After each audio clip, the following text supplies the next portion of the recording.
Good evening, everyone, and welcome to this new webinar of Casa Asia and Casa de la India. It's a great pleasure for us to host this seminar on Ravi Shankar. Let me allow me to say first a few words about, as a welcome introduction to this important anniversary, and I will to make this introduction to our guest. And then the three of them will have this interesting dialogue. And before, Guillermo Rodríguez, the director of Casa de la India, mentioned to me, and we have a concert online at 9 p.m. tonight, and you can follow with the link that we have in our website. So remember that if you want to follow this concert online, it's going to be possible. And Guillermo will also explain in more detail all these activities that are linked to this anniversary. And I want to mention that next week we have a workshop, a 4 hours workshop. It's quite short but very intense, about Indian music. So if you want to know more about Indian music, we have this workshop on our website. You can apply. You have all the information, and feel free to do it. So as I say, thanks to Casa de la India and Guillermo Rodríguez for making possible to have this webinar today. Of course, to Oliver Craske, who made the biography of Ravi Shankar, and the ambassador Sanjay Varma for being with us today, and also to put the context of this celebration and to make this introduction. Very briefly, as I mentioned, the ambassador of India in Spain, Ambassador Verma, will present this context, and then Oliver Craske, who is a writer and editor from London, and who is the author of Indian Sun, The Life and Music of Ravi Shankar, the first biography of Indian maestro, who has just been published very, very recently, will discuss with Guillermo. And Ravi Shankar, this is quite interesting because he met Ravi Shankar in 1994, and he worked with him on his autobiography, and he was encouraged by him to write his full story after his death. So he has first-hand information. And Guillermo Rodríguez, the director of Casa de la India, he has a PhD in English philology from University of Valladolid, and also University of Kerala in India, where he spent more than 7 years working and researching there. He received the Friendship Award from the government of India for his contribution to the cultural relation between both countries, Spain and India. And he is also the author of 2 books and many articles, but mainly one book from 2016, When Mirrors Are Windows, and the second one, The Journey, A Poet's Diary, in 2019. Both of them presented at Casa Asia. So you can see that we have this very close relation with Casa de la India, and especially with Guillermo from the very beginning of Casa Asia. So I'm going to stop here, and I will give, I don't know if normally you say I give the floor to the ambassador in these circumstances. I don't know if I should say I give you the internet or whatever technological means we have. But Ambassador, thank you very much for having making this opportunity possible, to be with us today. And then you can start the dialogue with Guillermo and Oliver. So whenever you want, Ambassador, the floor is yours. Thank you. Well, thank you. Hola, namaskar. It's a great privilege for me to be part of this panel today. It's been about 200 days since we've been afflicted by the pandemic. And the worst is probably behind us. And that's why today I think is a very, very special day. As I report to you from Casa de la India in Valladolid, we will be having the first troupe coming out of India, musical troupe sponsored by the Indian Council of Cultural Relations. And this troupe is called the Ravishankar Quartet, which will be performing in about an hour and a half 2 hours from now at a prestigious venue in Valladolid. And we are kicking off, in a sense, the first international celebrations of one of the greatest musicians the world has seen, and a musician who's been brought to life by Oliver. Thank you, Oliver, for joining us. I personally thought that I'm a well-read person. I have a fair amount of knowledge about Indian greats. But when I read Oliver's book on Ravi Shankar, I thought I knew nothing. And it's about the man. It's about the author. Ravi Shankar, in my sense, lived 10 lives in one. Almost from the last remnants of the 18th century in terms of cultural transmission, then the 19th and 20th and 21st century. This was a great, great journey. People say that music is a universal language. It is. But it's got some very strong dialects and heavy dialects. So Indian music, especially Indian classical music, can sound alien. But this book, and of course Ravi Shankar ji, he was a crossover, East meets West, etc. He made it easier. And this book makes it even that much more easier. Oliver, I can go on and on about the book. You don't need a distributor in Spain. I'm your distributor. And all the members who have joined us today for this webinar, if you write to us with your full address, the Embassy of India will be very happy to post you a copy of Oliver's book on Ravi Shankar with pleasure. There's great depth in this book. There's great understanding. It's both an insider and outsider perspective. Oliver's known the family well, but his gaze keeps going in and out. It's critical. It's appreciative. It's broad. It's honestly, it's easily one of the finest biographies I have read. So as a text, as a model of writing a biography, it stands on its own. The fact that it talks about one of greatest musical figures, well, it's another story. And I personally feel that this story needs to be retold. It can probably become a documentary, could become a film, for sure. And what Ravi Shankar did is something I will, let Oliver speak, and between Guillermo and Rafael, we will take this conversation further. But I believe that every geography throws up these great artists. Sometimes they're known, sometimes they're not known. Ravi Shankar was known, but not in the sense that he should be. And I think this is just the beginning of a new journey. And I'm very happy to be part of this webinar, along with distinguished guests here, to explore the personality and to share that happiness that music and only music can provide. So I will leave it here for now. And Rafael, please take this forward. And thank you, Casa Asia, for being partners here today with us. Thank you, Ambassador. First of all, Rafa, we are like sister institutions, Casa de la India and Casa. I always call Casa Asia our big sister. We're the little sister. We're very proud and happy to be able to present, Indian content together. And this should be, it's a continuation of many years of collaboration. I think we should all celebrate Ravi ji's centenary, and we have already started. It's indeed a very special day today, as Ambassador has mentioned, and he's in fact, as he speaks, we're both at Casa de la India. We're surrounded by musical instruments because we have this wonderful exhibition of music instruments which has come to us through the collection of Somjit Dasgupta that ICCR has sent to us, which we're inaugurating tomorrow. And there's this important part of that. A corner is also dedicated to Ravi Shankar upstairs, which we will convert into a much larger exhibition later in the year.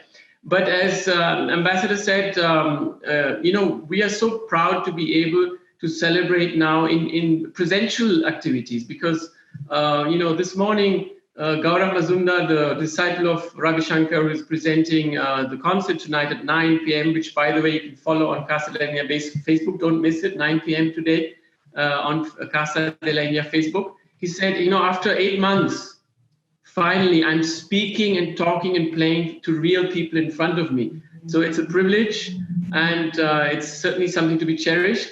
Of course, we are here in different parts of the world, London, Barcelona, and Valladolid. So let's take this journey off. And I don't want to delay it further. I want to say thank you to the Embassy of India, ICCR, for sending the cultural troupe and the exhibition, and of course Kasasya. By the way, the concert you can also watch in Malaga on 12th, thanks to Kasasya and the University of Malaga, and in Teatros del Canal on 9th, Ravishankar Quartet, led by Gaurav Mazumdar, and in Leon tomorrow. Today it's Valladolid.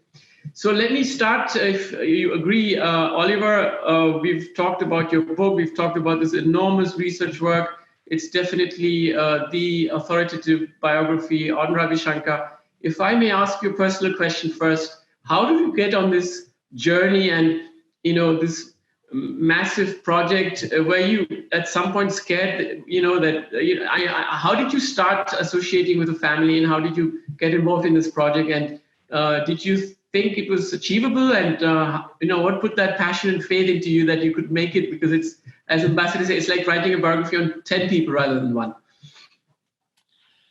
Hello, Guillermo, and may I first of all just thank Ambassador Verma for his wonderful introduction. I don't really know how to respond to that.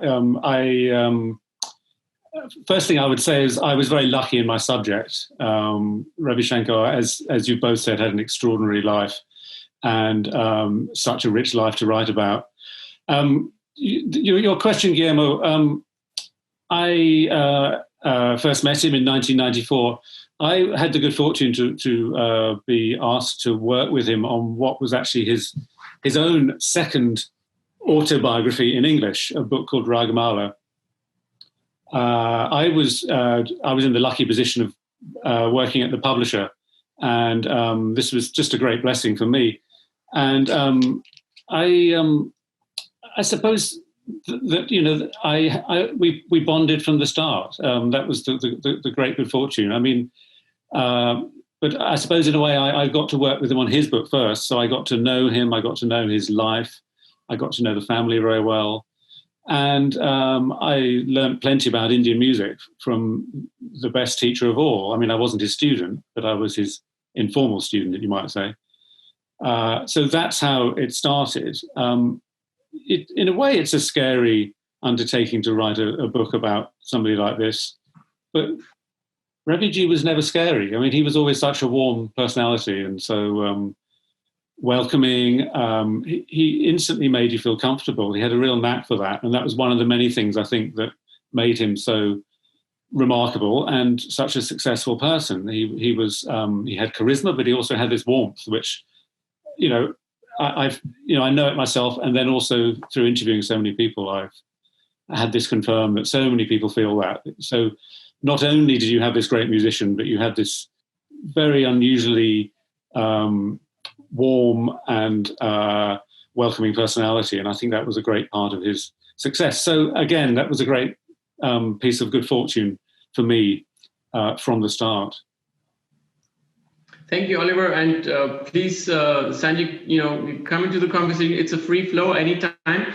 I wanted to ask maybe also both of you, because, first maybe for those or to those listeners who may have heard of vaguely who Ravi Shankar is, because I'm sure we have listeners today who are more or less familiar with his work and with him as a musician. But if we were to talk to someone who is maybe of a younger generation, who's not that familiar or is coming from a background who's not so drawn to Indian music, how can we sum up? It's so difficult. What does Ravi Shankar mean to the world? And why is he such a global icon? Because you're talking from the perspective, I mean, you're in London, you live in London, you have the perspective. By the way, I love the way you balance things. It's definitely not a colonial, neither a post-colonial, neither a post-colonial perspective. I think you found the right intercultural balance, and that's what I love about the book.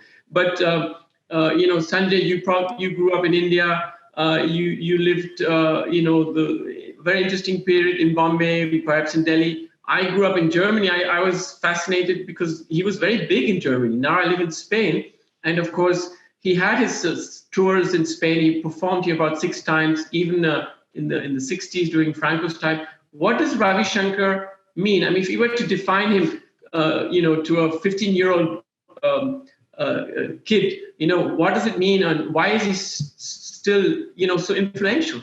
I think maybe I can ask also Sanjay as well as Oliver from the Indian perspective and then from the European perspective. What is Ravi Shankar? What does it mean that we're celebrating this person, this amazing genius?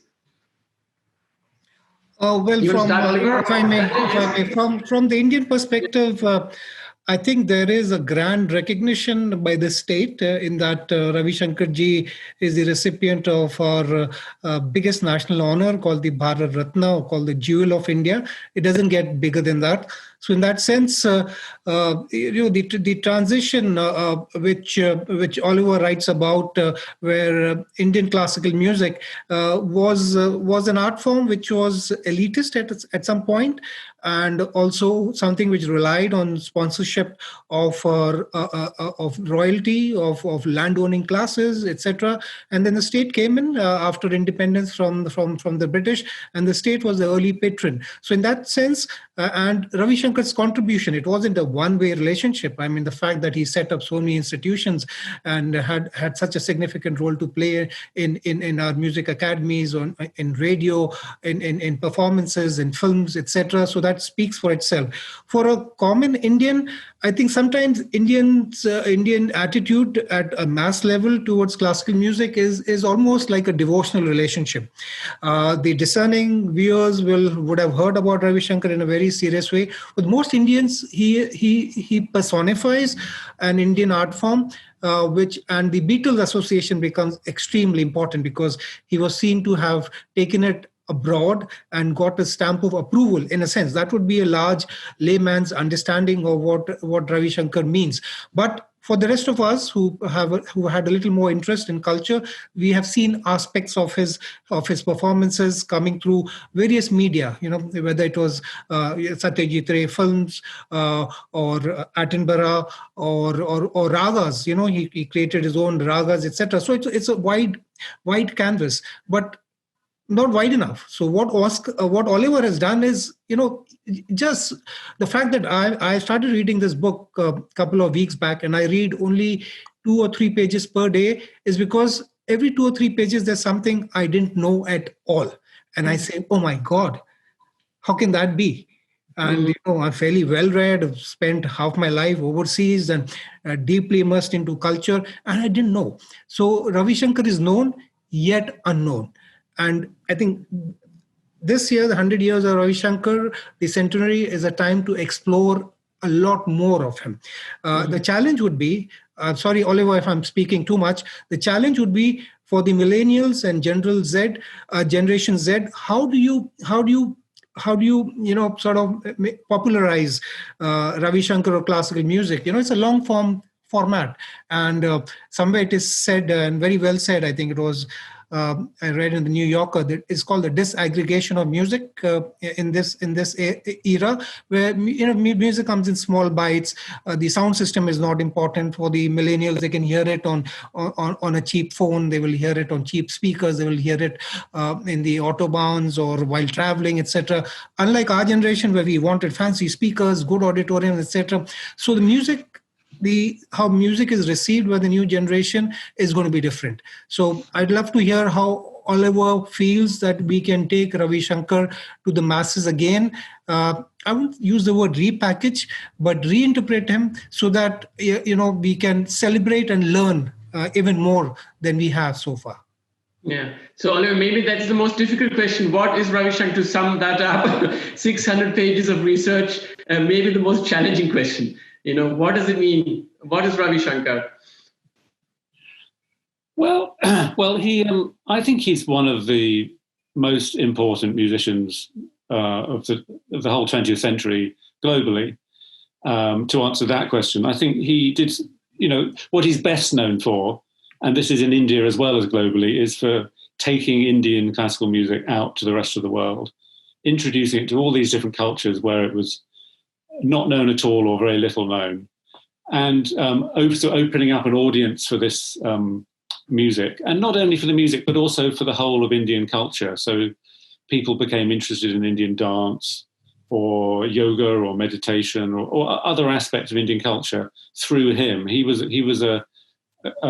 as the ambassador says, he was a great popularizer, but he did it in such a way without diluting the essence of the music, which is a very important aspect to him. And he was often accused of diluting the music, of polluting it or westernizing it. And he didn't. He was just finding ways to present it that would work for his audience. And audiences differ where, all around the world, wherever you're playing music. And to sort of jump to what the ambassador was just asking at the end there, this has always happened in a way. The way that music is consumed keeps evolving. And so Ravi Shankar, for example, in his career was at the center of lots of controversies about, for example, he might alter the format of a concert recital. He did this when he started touring abroad. He might play shorter sections, like a shorter alap section, which is the introductory section of a raga, usually the most meditative section. And he was criticized for doing that kind of thing in India, but he pointed out this has always happened. Even in India, musicians had, for example, when they did the first recordings in India on record, they were on 3-minute long 78 RPM records. And, a musician had to kind of render the essence of a raga in a very short period of time. So I think the music has always adapted through great performers to the particular media, the particular forms that are most popular in the day. And that was one of the most interesting things I learned about the music through Ravi, through researching this book. It's wonderful that the ambassador is learning new things every couple of pages. When I was writing the book, I would say on the one hand, I knew there were so many more things to say about him. That's what drove me to want to write the book. The whole idea was around while Ravi was alive, but I didn't actually start it until after he died. But I really felt there was a lot more to say about him. And people also forget, what was said 30, 50 years ago. So I knew there was a lot to reveal. But also just by researching it, I kept finding new things that I found incredible, and I kept uncovering them and opening a drawer in the family archives and pulling out documents, and that just changed the story again, and that's the part of the great joy of researching and writing this book. I think he was one of the most important people in the 20th century, musicians, one of the most important musicians of the 20th century, because of how he changed the way that the world looked at music, opened up lots of different, cultures to Indian music, and then all these extra kind of encounters happened that span off in different directions and created new influences all around the world. And I'm sorry if I'm going on a bit, but we also mustn't forget, as the ambassador said, that he had a great impact in India as well.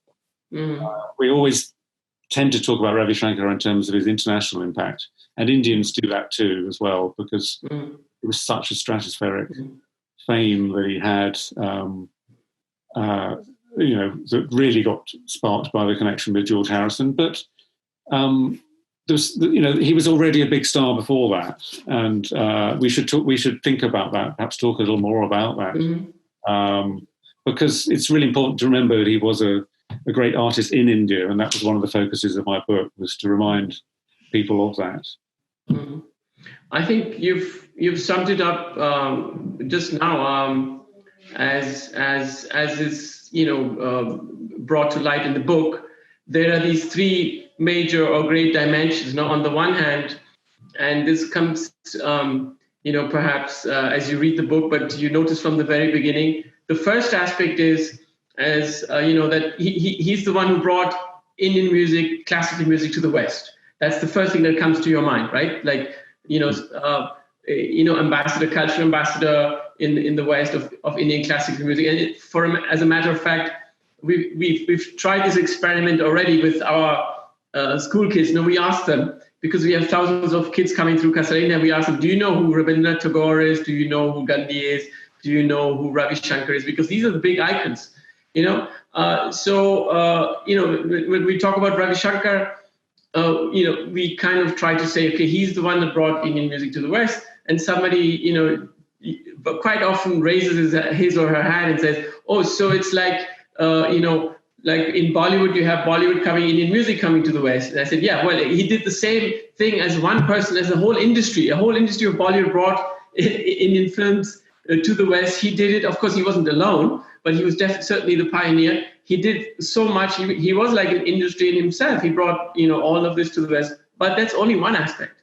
The other aspect, which I particularly love, is the dialogue. He started the dialogue.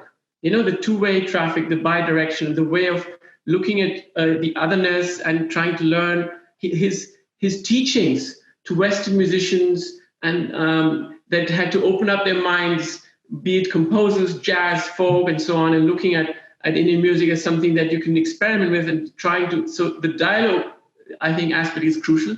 And then the third aspect, which should not be forgotten, what he did to Indian music as a whole in India. I mean, the role he played there, not only in film music, but also trying to start institutions and so on, putting it on the map. So if we start the journey now, if you agree, I think there's another aspect. How does this work?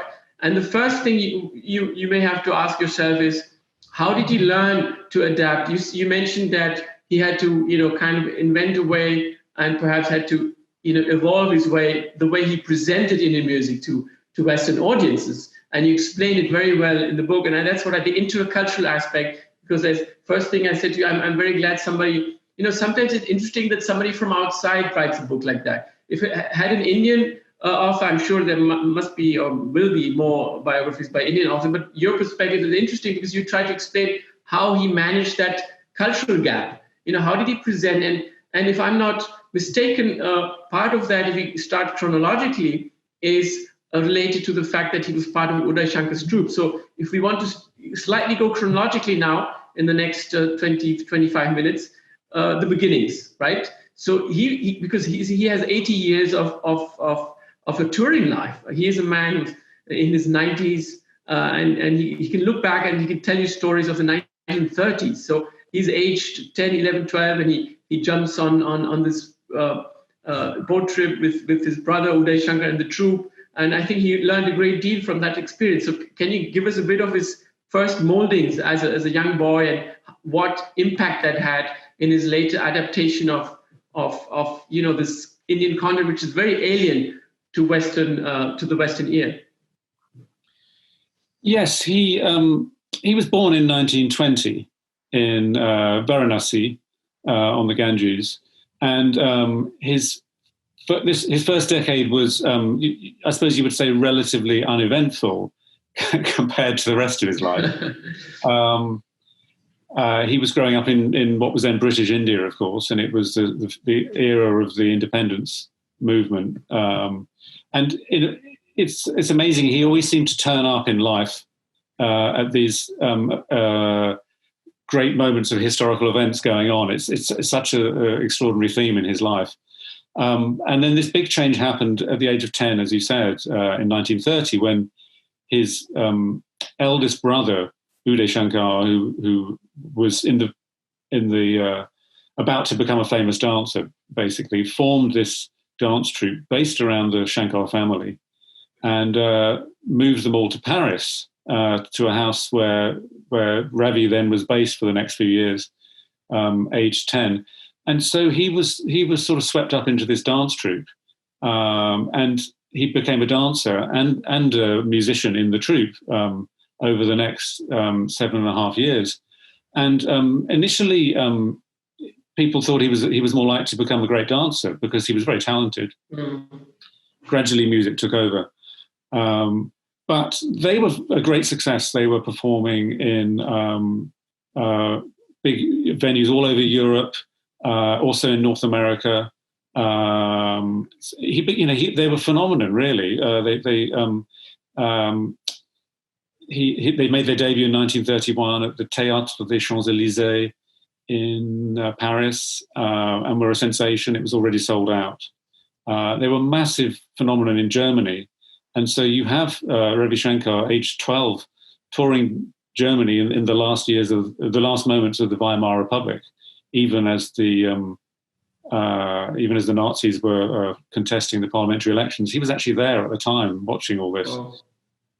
They went on to New York at the end of that year for their first American tour, and he went to the Cotton Club in New York to see Cab Calloway playing jazz there. As a young boy, and he's sort of taken along with his brothers. He had an incredible experience in those years, and all the time he was becoming immersed in Indian arts themselves. His brother was a great pioneer of dance, and there were some good musicians in that troupe, not least the man who became Ravi Shankar's guru, Alauddin Khan, who joined the troupe for a year. And so throughout this period, he was becoming more and more convinced that this is what he wanted to spend his life doing. Was he had the inspiration. And then he had the example of his brother's troupe, who showed how you could present Indian arts on a stage anywhere in the world. They performed in India as well, all around India, and all over Europe, as I said, and America, and a few places in the Middle East and East Asia as well. And so he kind of learned from all this. And then the big turning moment really is at age of 18, when he decides to choose music rather than dance. And it's at the point when the troupe returns to India. It's 1938, so war is looming in Europe, and they realize they don't want to stay. And so they go back to India, and he decides to study with his guru, Alauddin Khan. And so at that point, it's an incredible moment really in his life, because he, in a way, he had the opportunity to continue as a dancer, which would have been the easy option in a way. And perhaps he would have been a great dancer, we don't know. But he really felt that music was his thing, and he was obviously extremely talented. And Alauddin Khan saw that. And so he spends the next 6.5 years immersing himself in a small town called Maihar in central India, and learning intensively from his guru, sometimes up to sort of 14 or even 16 hours a day he was playing. And this was incredible education. His brother-in-law was, he married his guru's daughter, as is well known, Annapurna Devi, who was a musician herself, and her brother was Ali Akbar Khan, who also became a very great and world-famous musician himself. So there's this sort of hothouse in Maihar where they're all blooming and emerging as these incredible musicians by the end of 1944, which is when Raviji left Maihar and really sort of began his solo career. So that's quite a long way of explaining all these different influences he had, but he, no other Indian classical musician had that combination of influences and background that he had in his youth. And it's all very important to shaping the sort of person he was. So a great musician who learned music intensively, but also had this sort of global perspective on music.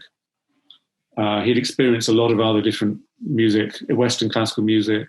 He'd heard jazz, all kinds of sort of folk musics around Europe. And he also had learned how to perform on stage and to present a stage show. That was very important as well. So that's the person that emerged by 1945 in the run-up to India's independence, which is when he starts becoming a big star. So once again, his timing in life seems to dovetail with these big historical events that are going on.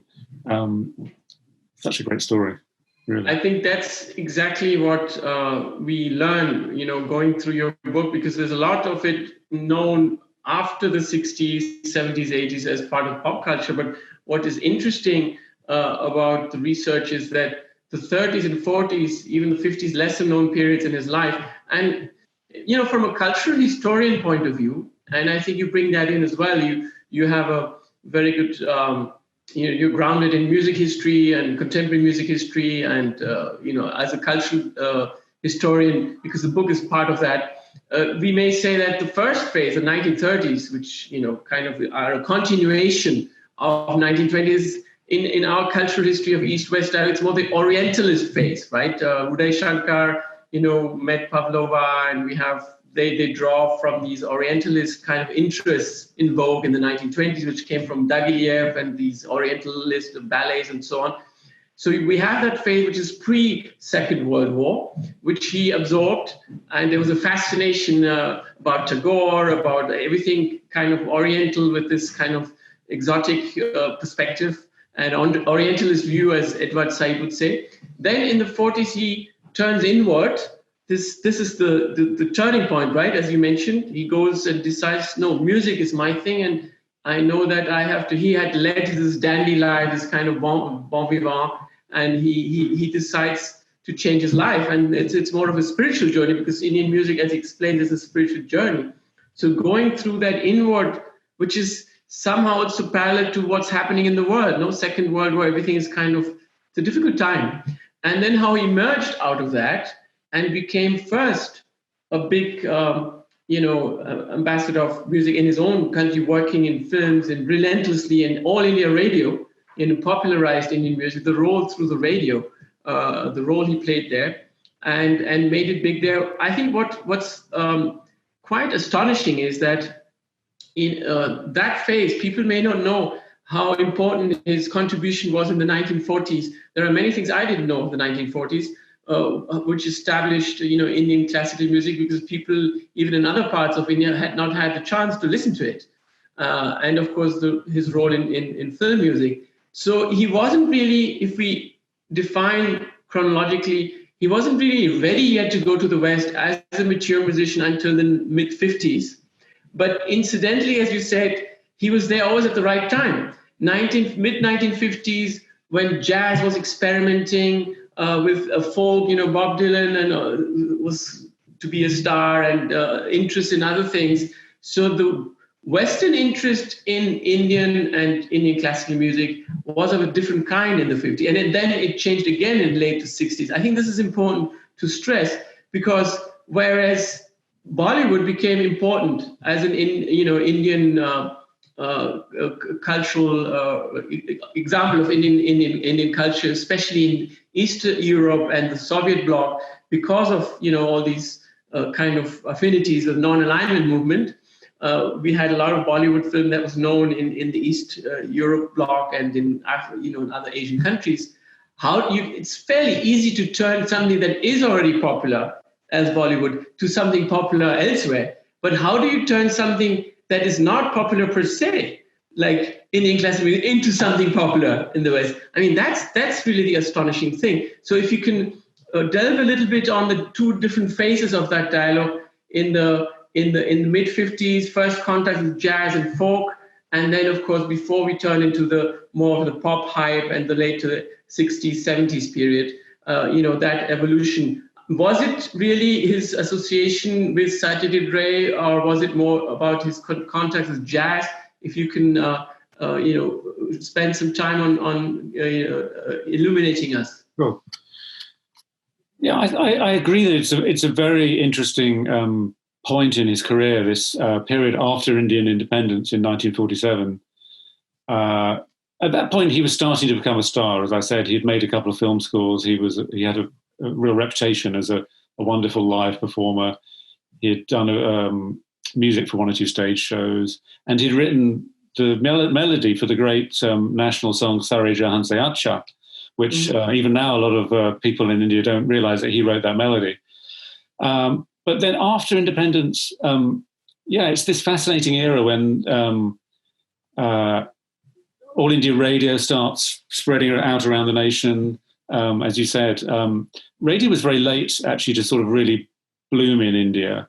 The British had basically not encouraged it at all. But after independence, people start buying radio sets all around the country. And what they're listening to is All India Radio, and he's the director of music after 1949. So you hear him performing, and you also hear the musicians that he puts on the radio. He's a gatekeeper. Mm. And he encouraged lots of other musicians, therefore, in their careers, personally, just as All India Radio did. And All India Radio was a great vehicle for that, for spreading Indian classical music around India. We should not forget that his form was the North Indian form. Yes. There are two main systems in India. There's a South Indian system, the Carnatic system as well. And they're without going into the detail, they're related, but they're different, separate traditions. But he put musicians from both traditions on All India Radio, and so they were heard all over the country. And so it served to kind of introduce a lot of Indians to music from that they might not have heard. It was their own culture in a way, and he was passionate about that. He was passionate about showing Indians that their culture is great and wonderful, and you should be proud of it. I would be interested, incidentally, in Ambassador Verma's take on this from the point of view of that period in the 50s where Indian music starts to blossom within India and then outside. But shall I just continue on to you're asking me about the East? Yeah, maybe Sanjay can give his views on how well do people know in India how well is his contribution to Indian early Indian film industry known? His collaborations, his compositions with the Bollywood industry. Maybe a different generation, older generation. I don't know. You're from Bombay. Well, yeah, to be fair, 50s and 60s, I think, for music worldwide was a very fertile phase. And the question I wanted to ask Oliver is, in 50s and 60s, jazz was, in a certain golden age. Pop music was, getting better. You were having great international stars. How did Indian music find space in what was a very fertile period for world music? The sound of India, what did it bring? Because it was, in a sense, slowing down music. I mean, you could say that to a certain extent, or a different frame of mind. So I leave that aside. In India, I think 50s and 60s. We were blessed with a variety, a wide, galaxy of very talented musicians who laid the groundwork. Whether, I'm more familiar with the North Indian tradition, and Ravi Shankar was part of that great early movement, which also, apart from radio, and I mean, I just remember that in early 70s, standing in line, I mean, to take the point what Oliver was making, how radio was controlled because it wasn't allowed to become popular. I remember going to the post office in early 70s, I must have been 5 or 6 years old, getting the annual registration done for the modest radio set we had at home. You needed a license. I mean, so, that was a sort of control. I mean, that memory just came back to me. But Ravi Shankar, apart from the institutional film, is that he was part of what are called festivals, in local festivals, musical festivals, whether in Mathura, Mumbai. And in India, there are geographies, islands of cultural strength and depth in Bengal, Maharashtra, the Karnataka-Maharashtra border, Chennai, Nepal to some extent. I would put that Banaras definitely. So these are geographies which have held and continue to give the push. Mumbai. I mean, Mumbai is known for Bollywood, but the wealth of Indian musicians moved to Mumbai, and somewhere then it was a parallel movement. I don't think there was much symbiosis between classical music and film music. They were parallel streams. There was great respect on either side. But, occasionally you'd find gems from classical music, coming into accidentally or being forced, because the classical musicians tended to look down on Bollywood music, though they may have admired some of the singers. Lata Mangeshkar, for example, our greatest female Bollywood singer, drew tremendous respect from classical musicians. because she herself came from a family, steeped in classical music. So these were parallel strands. Bollywood continued to remain popular at the mass level. Classical music was the cognoscenti, the cultural elite to a large extent, and that may continue to some extent even today. So classical music is popular, but it remains not as popular as Bollywood music. But imagine if we didn't have personalities like Ravi Shankar laying the foundation and building up all those institutions, because of which today, classical music, Indian classical music is respected, is adapted, and I'm personally convinced that it is something. The popularity is increasing, even with the youth, with all these platforms available. Even the most rarest recordings are accessible. So in that sense, and that's why it gives us great delight that we can, have inputs from books like Oliver's books, and it's actually a listener's market today. We're happy to be in that phase. But Oliver, do tell us, where did Indian music fit in the 50s and 60s? It was an alien sound. The pace, the tempo was different, and how did it come together? Yes. When he first started taking it to the West, I mean, his first solo tour was 1956, 57. He was away for nearly a year, and he came to Britain. He went on to the USA. He also went to France and Germany and one or two other places. And I don't know that there was one place that he fitted in. He just seemed to appeal to so many different people. I'm not sure there's an easy answer to that. I mean, as you say, it's a kind of slowing down music, and that really appealed to a lot of people, the kind of meditative aspect of it. So there were the musicians and fans who really loved that part, but then other people loved the sort of exuberant aspect of the excitement that you get in his music as well. I think there were all kinds of different appeals within it. Certainly in Britain, the first people who tended to pick up on him were more the Western classical music world. So even before he had gone on that tour, he'd met Yehudi Menuhin in India when Menuhin was touring in 1952. And Menuhin was just absolutely startled and converted by hearing Ravi Shankar playing in Delhi, and was forever after a great supporter of Indian music and encouraged Ravi on his early tours. Benjamin Britten had also met him in Delhi and been very struck by him. And so when he went to the UK in 1956, the first people who seem to be his supporters tend to be in the classical music world. And they're fascinated by it. As you say, this is the kind of cognoscenti, this is a kind of elite initially, but they really recognize there's something different about this music. It's organized in a different way from Western classical music. There's no harmony in it. There's this great emphasis on rhythm and melody. There's the fascination of the instruments, and there's a real sense that Ravi Shankar was able to put across of a kind of reverence for the music,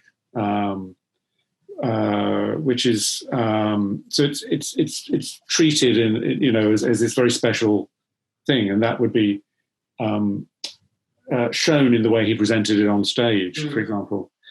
Then he goes over to America, and classical music fans and musicians there also pick up on it, but so did the jazz community. I found that there's this amazing party that was put on in New York within about 10 days of him arriving in New York at the home of Marshall Stearns, who was a great sort of jazz scholar and supporter. And, it's full of all the sort of great American jazz musicians. Ravi's playing for an audience who include people like Dizzy Gillespie and Quincy Jones, the young Quincy Jones, is there in the audience. And I found photographs of this great party, and it gives you a sense of who he was reaching. People like Dave Brubeck as well heard Ravi and met him, and he, again, I suppose quite an elite community, but he was starting to, he was covered in the major newspapers, his concerts. He was getting attention. It was a struggle at this time, commercially. He had to work incredibly hard, which was another great factor for him. And he just sort of created this space, I suppose. I think there was an openness in the 50s to things coming from India or other parts of the world, because of television, because of jet travel, so people could travel around the world more easily. And there's quite a lot going on in the 50s. People are opening their minds up to what's going on. But, it's not like they were expecting a Ravi Shankar to turn up in London or New York or, Paris in 1956. So he really does so much to create this space himself, I think. Mm-hmm. And then as the years continue, you find that he appeals to other communities. The folk musicians start listening to him in the early 60s. And he starts playing a few folk venues at times. And this is all happening before the great sort of explosion among the pop community, which we know so well. It really starts happening in 1965, 66. George Harrison, his most famous supporter and friend, and of course Indian music was very influential on George when he was in the Beatles and also for the rest of his life. And they were great friends and collaborators. But also plenty of other pop musicians. It was influencing bands like the Doors and the Byrds and the Yardbirds, and I mean, it's really fascinating to trace all those links, and to the point where by 1966, 67, you have this sort of sitar explosion, which is how he described it himself, when it's become the sound of the moment, and he really became a superstar to the point where he's playing at the Monterey Pop Festival in 1967, and he plays an astonishing set. He really blew people away at that concert. Mm-hmm. And as he so often did at that time, he was such a phenomenal performer. So it's all happening everywhere. He's recording duets with Yehudi Menuhin. He never plays on a Beatles record, which is one of those myths, but he's influencing them. And all these different aspects. Among the jazz players, John Coltrane was very influenced by Ravi, and he took some lessons with him. And you see that in Coltrane's music from 1961 onwards, really, that there's elements of Indian music within it. He was playing what they call modal jazz, which has sort of resemblances to Indian classical music. So this influence is spreading everywhere. Oliver, you're very solid. Your knowledge in Indian and Western music is very solid, and that's very important because for those who are, music connoisseurs, the book also offers nuances. And I think it's important to stress, and I think we do mention it several times in the book, that, since there were other factors involved which were not, he wasn't in control of the industry, obviously. The music industry went through a number of phases. You've explained it so well, the 50s, jazz, experimentation, so on, 60s, it was kind of pop and rock and all these things that were happening. And yet he turned down a lot of offers as well because he never left the raga form. For him, music it's an oral tradition, it's a devotional, spiritual treasure, which you, first of all, learn from your master, the Guru Shishya Parampara, as they say. It's an oral tradition you learn from master to student. That's why he kept on teaching and having students throughout his life. So he would not, certain things he wouldn't negotiate because he knew who he was, he knew what he was. He could have gone lost in that jungle of marketing the Mystic East, if you may say. And yet he stuck to the raga form. And I think it's important to stress to those who may not be familiar with some of the experiments with the West, Philip Glass, of course, later on, Yehudi Menuhin in the first phase. He worked with jazz as well as classical musicians. But he did definitely negotiate, if you want, from his own comfort zone. And I think even Yehudi Menuhin and other musicians had to adapt to his rules in a way, so that we cannot say, and it's unfair to say, though some people call him the godfather of world music, and even the term fusion did not exist at the time, and fusion may become also confusion, as a lot of people say. So I don't think that's the right approach, and you can't throw him in that basket, though he was criticized for that. But he was in fact representing the classical form. But I think in a way, as a composer, that gave him maybe the freedom. If you talk to musical composers and can we speak about that aspect as well? Because he was also a composer, not just of film music. He did his concerto, and then the concerto number 2 with Zubin Mehta, and then the symphony later in the years. He had so many creative ideas, and that's where maybe he poured his orchestration also, which was a new thing. He poured his creativity where he may have moved away from the traditional, though within that framework. What's your take on that? How was he able to keep within that tradition, and how far could he stretch it? Yeah, I think it's very interesting how as you say, he was really prolific in creating music in lots of different kind of forms.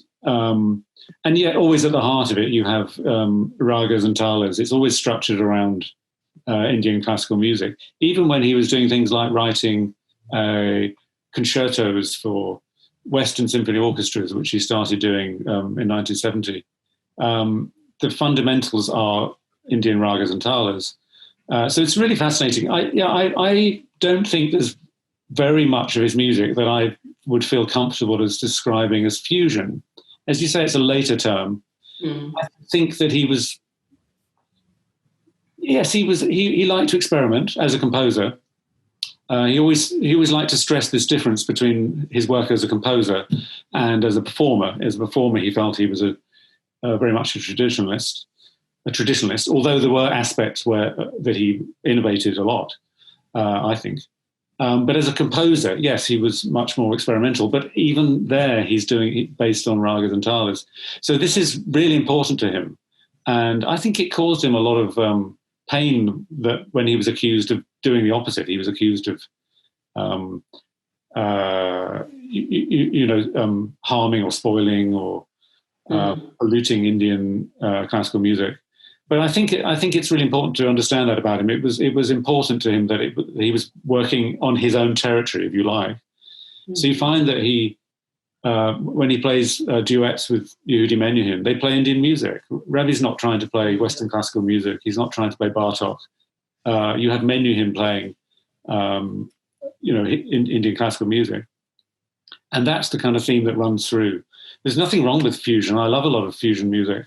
And I'm sure Ravi Ji himself did, but it just wasn't what he wanted to do. He was really, really rigorous. That was what he really loved, was Indian ragas and talas, and showing them off to the world in all their different forms. And he was so prolific, as you say. I mean, he just, it's easy to forget all these entire aspects of his career that he did like the Western. And we've only reached the 70s. Of course, we can go on and on. It's so fascinating to look at him from the different angles. We're slowly running out of time. I think we should take some questions from the audience. Maybe Rafa, if you want to help us with that, so that we can close the session with a little bit of interaction. In the meantime, Sanjay, is there more in your thoughts that you would take the opportunity to? Yeah, very, very quickly. My last memory of Ravi Shankar ji is that in India, like in certain parts of Spain, we have free concerts, which are open to the public, and sometimes they are held at odd hours, because that is part of the whole setup of Indian classical music. And this was in the Nehru Park in Delhi. I think it was 2009. And it was full. The park was full. It was a free concert. Began at about 6 in the morning, and the cars outside on the parallel roads were full, packed people, and that was the drawing power. And one of the music. What can I say? There are occasions like this when you're part of such gatherings that you are part of something very special. I have one question for you, Oliver. What was the music Ravi Shankar liked to listen to apart from Indian music? When he was relaxing, or is there any particular type of music he would plug into? I think he listened to all kinds. I don't think there's an easy answer to that. But I think the most important thing was actually Indian classical music. He made a thing of he wanted to know who was newly emerging in Indian classical music. So he would ask the Calcutta musicians, for example, who's new, who's appeared, and then he would make a point of hearing them. And if he liked them, he might invite them to come and perform at his music festival, for example. He ran a music festival in Delhi in latter years at the Ravi Shankar Center. Before that, he had one in Varanasi. Or he might play with them. He might invite them to tour with him, or he was a great supporter of Indian musicians as well, like that. But beyond that, I think that his influences were very wide and ranging across all kinds of different fields. One example would be. He loved the music of the Romany gypsies and flamenco music as well. Mm. And this is an interesting theme I spotted from way back in the 50s. He when he's heard some of this gypsy music, you might call it, he says, I can hear the resemblances to Indian classical music. He's immediately making connections like that. Mm. And he's absolutely right. And then there's an interesting concert he put on in 1995 along with Yehudi Menuhin, where they explored these connections between Rajasthani folk musicians and European gypsy musicians and Spanish flamenco as well. So that he loved all these connections. He had a big picture as well. Rafa, would you like to take the floor to? Yes, we are running out of time, and we have a couple of questions. And first, we have one is I'm reading from the chat. What was his relationship with Ustav Vilayat Khan? Oh, his relationship with Vilayat Khan. Yes. How was his relationship? Sorry for my pronunciation. Shall I take that? Yeah, please, Oliver. There's a very interesting relationship, and India has always been fascinated by this because they are seen as great rivals. Because he was a fellow sitar player. Vilayat Khan was about 8 years younger than him, and an amazing talent as well. But there was always a bit of a tension. In early years, they were very friendly. But they always retained a friendship, actually, and a respect for each other. But I think this sort of tension of being the kind of two big sitarists caused a few incidents. There's in particular, Vilayat Khan he had a habit of at his concert of disparaging Ravi Shankar. In fact, he was one of his critics. It was a kind of complex relationship like that. But despite that, I think there was a lot of warmth in private. Mm-hmm. It's a fascinating relationship. Mm-hmm. Well, there is someone who is very eager on acquiring the book. He would like to get the book. So, could you give some details about how to Can you show to the book? Yeah, I saw it. I got a copy here, unfortunately. Yeah, so it's just published this year, as you were saying. So, Indian Sun. I think you're the ambassador very kindly.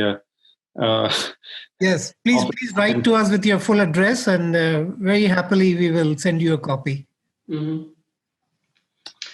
Raphael, if there are no more questions, I would want to thank also, Sukanya Shankar and the Ravi Shankar Foundation. Without her and the institution that she directs, we would not have been able to, get the inspiration to organize all these events. And Gaurav Mazumdar, she introduced me to, who's performing at 9 p.m. Spanish time, 8 p.m. UK time. So a big thanks to her as well. And to Kasasya, of course, Ambassador, and Oliver. From my point of view, the journey is just beginning. So we're most welcome to engage in more such conversations, and let us enjoy and celebrate such a great bridge builder and somebody who really believed that music can change people. His motto was music for peace, and that sound is God. And I think there's no better lesson than that. Yeah, can I just add one thing? You mentioned Sukanya Shankar, who I think is watching actually. She was an enormous help for me on this book, and really had a fabulous attitude to wanting the whole world to know the story about Ravi Shankar. And of course, she's the mother of Anushka Shankar, and we should think also about Ravi's legacy, which affects us in so many ways, but in particular, of course, through his two daughters, Anushka and Nora Jones. So that's another part of the story that we just haven't. We've only for another session, maybe, the legacy. and then all the other disciples as well. And it's great that you have Gaurav Majumdar playing with the quartet today. So that's amazing that you've managed to organize that. So thank you. Well, someone is asking where they can follow. They can see the concert tonight at 9 p.m. Yes, there's a live broadcast of Castilla y León TV La Ocho. You can watch it on Facebook of Castilla y León La Ocho. It's a television channel, and we're going to link through Facebook, Casa de la India Facebook, and I think Casa Asia may also connect through Facebook. So you can start searching Casa de la India Facebook, and also Castilla Televisión La Ocho, which is the main broadcasting company here in Valladolid. So on either Facebook, and I think on probably on Casa Asia Facebook, you might be able to log and watch it through Facebook. Yeah, we put the link in our website. So if you go to our website also, it will be easy to get it. So you mentioned, just to finish, Guillermo, that Ravi Shankar started a dialogue, and I think with this kind of activities we can help to keep this dialogue alive. So I would like to thank Ambassador Verma, Oliver, and you, Guillermo, for this wonderful webinar this evening. And we will continue last month and this month. We are doing many activities on India. And we will continue to have India in our core and in our heart. So we will continue with many activities regarding India. And thank you to all the people that follow this webinar this evening. And enjoy the concert. And thank you very much to all of you. Thank you. Bye. Thank you. Bye.